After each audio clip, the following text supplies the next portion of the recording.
പട്ടിണി എന്ന് പറഞ്ഞു കഴിഞ്ഞാൽ സി പി എംകാരുടെ ഏറ്റവും വലിയ ഒരു പ്രധാനപ്പെട്ട ഒരു ആയുധമാണ്. കാരണം പട്ടിണി ഇല്ല എന്നുണ്ടെങ്കിൽ സി പി എം പോലും ഇല്ല. കാരണം ദാരിദ്ര്യവും പട്ടിണിയും ഉള്ളിടത്ത് മാത്രമേ സി പി എം ഉണ്ടാവുള്ളൂ, അല്ലെങ്കിൽ കമ്മ്യൂണിസം എന്ന് പറയുന്ന സാധനം ഉണ്ടാവുള്ളൂ. അത് വെച്ചിട്ടാണ് അവരുടെ കറൻസി പോലും അത് തന്നെയാണ്. അങ്ങനെ ഇരിക്കുകയാണ് ഇത് പറയുന്നത്. അപ്പം ഞാൻ അവിടെ ചോദിക്കുന്നു, ഇപ്പോൾ യമനിൽ ഏറ്റവും വലിയ പട്ടിണി നടക്കുന്ന ഒരു സ്ഥലമായിട്ട് ഇപ്പോൾ കഴിഞ്ഞ ദിവസം കൂടി WHO പുറത്തേക്ക് വിട്ട ആ റിപ്പോർട്ടിൽ അവർ പറയുന്നതാണ്, ഏറ്റവും കൊടിയ തോതിലുള്ള പട്ടിണി കൊണ്ട് ആളുകൾ കഷ്ടപ്പെടുന്ന ഒരു സ്ഥലമുണ്ടെങ്കിൽ അത് യമനാണെന്ന് പറയുന്നു.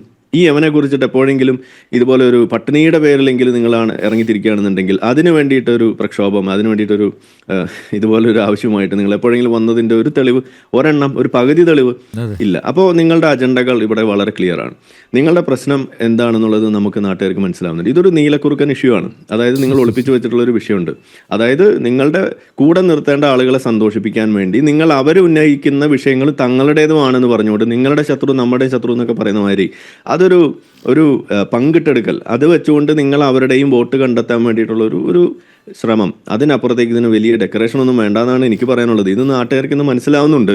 അത് പക്ഷേ ഇന്നിപ്പോൾ കോടതിക്കും പിടികിട്ടി.